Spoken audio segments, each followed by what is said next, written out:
makanya Ukir ya. makanya namanya adalah Sangguran. Tempatnya di mana Sang Street Guruan. Jadi tempatnya berkumpul para guru, tempatnya berkumpul para ahli.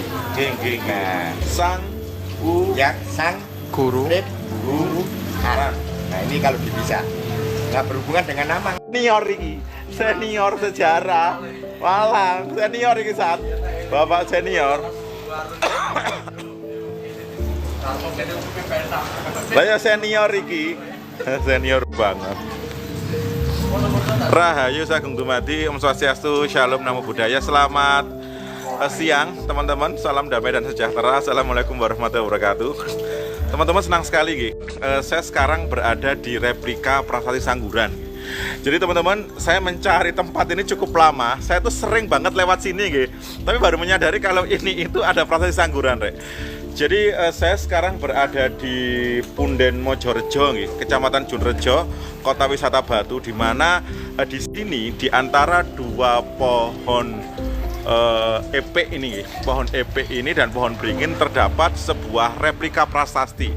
Jadi teman-teman, untuk hari ini kita berdiskusi prasasti. Jadi sebelum kita berdiskusi prasasti, teman-teman, di sini ada bagian yaitu replika dari Arca Ganesha. Jadi ini replika dari Arca Ganesha Turungrejo.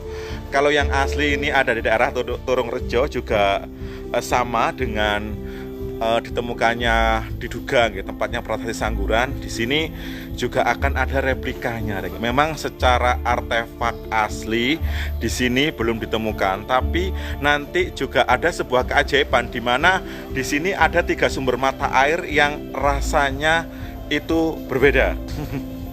Jadi menarik teman-teman untuk diskusi kita kali ini. Jadi teman-teman akan saya ceritakan sedikit tentang Prasasti Sangguran. Jadi Prasasti Sangguran ini dikeluarkan oleh Dyawawa pada tahun 928 Masehi. Jadi bagaimana Dyawawa ini merupakan Raja Medang terakhir periode Jawa Tengah sebelum berganti wangsa menjadi wangsa Isyana dari wangsa Sanjaya dan Sailendra, dan dia mengeluarkan prasasti terakhir yaitu Prasasti Sangguran. Jadi kalau yang aslinya dia ada di Skotlandia di rumahnya Lord Minto. Jadi ini replikanya Lur. Jadi ini replikanya, nanti kita baca Nanti kita baca apa sih arti Prasasti Sangguran ini dan keterangan apa saja yang diterangkan dalam Prasasti Sangguran. Jadi bukan kuburan Londor, ini prasasti Rahayu Mas Senjakala.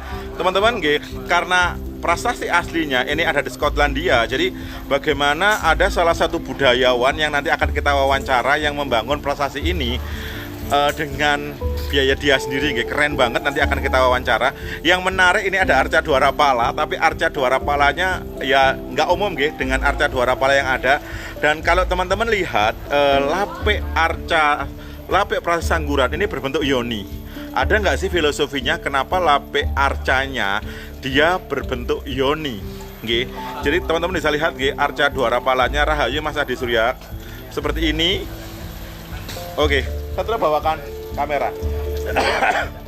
Oke, jadi teman-teman kita terangkan Prasasti Sangguran Lingga Yoni Siwa. Oke, jadi teman-teman, jadi Prasasti Sangguran ini itu berangkat tahun 928 Masehi di masa pemerintahan Dyawawa, di mana Dyawawa ini cuma berkuasa nggak terlalu lama antara 927 929. Setelah itu dia digantikan oleh menantunya Empu Sindo. Jadi bagaimana Dyawawa ini menganugerahi wilayah Sima terhadap Desa Ngandat di tahun 928 atas jasanya bagaimana Desa Ngandat ini memproduksi peralatan perang yang terbuat dari logam. Jadi ini hanya replika, teman-teman. Dan Dwarapalanya juga lihat ini Dwarapala ya, Mas Hafid, banget, tidak sama dengan Dwarapala yang pakem pada umumnya dan lapik prasastinya ini berbentuk yoni. Kita lihat dan yang menarik Satrio bahwa di sini terdapat 3 mata air yang rasanya cukup unik. Jadi saya kira awalnya ini tercampur besi berkarat. Saya cukup terkejut ketika meminum air ini, kok rasanya itu seperti air yang bercampur dengan besi berkarat. Kadar asamnya tinggi banget. Lalu yang ini lebih asam tapi nggak terlalu, tapi lebih hangat Sedangkan air yang di sini itu ya normal. Jadi Seperti dari air. 3 mata air ya, 3 sumber ya. Ini yang menarik, Renggi. Kenapa ada sumber mata air? Ini sangat asam sekali, seolah-olah terkontaminasi oleh besi yang berkarat gitu. Dan wow, ini sejak kapan prasasti ini berdiri? Kita kedatangan budayawan senior dari Malang. Monggo bapaknya. Wah, saya sudah lama ingin berjumpa dengan beliau. Akhirnya terwujud. Mungkin sini Pak, bisa diperkenalkan biar teman-teman tahu. Ini penyiar RRI senior. Bapak siapa namanya? Atau julukannya siapa kalau di RRI? Nama saya kalau di rumah, Nggih. kalau di Kasimpul saya Hah? itu Siswanto Galuh Esi.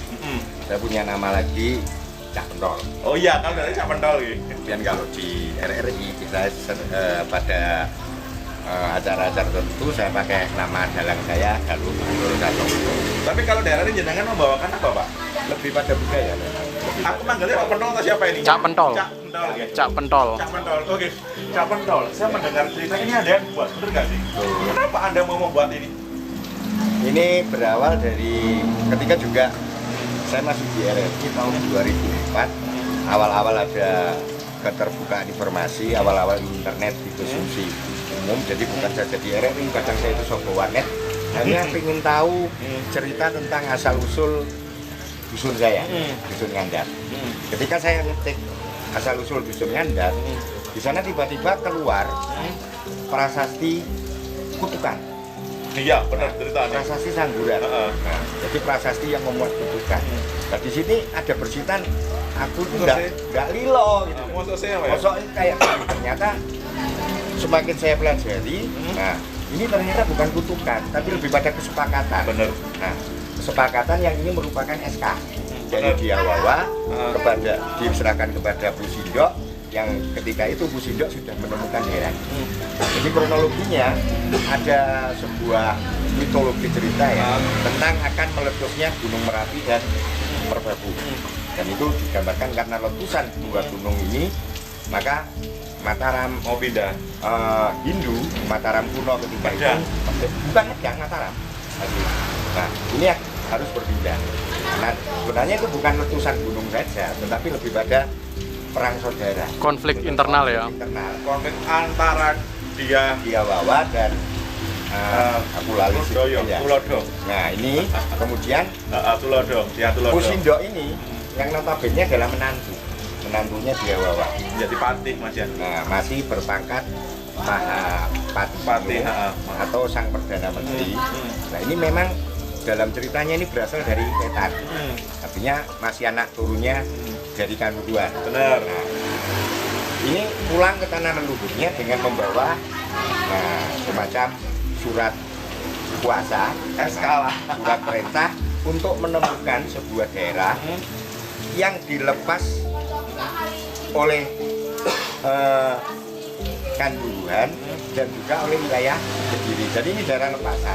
Kenapa daerah lepasan? Karena menurut orang-orang Kanjuruhan di sini adalah tempat sucinya bangsa Kanjuruhan, atau kalau dalam keislaman Mekahnya.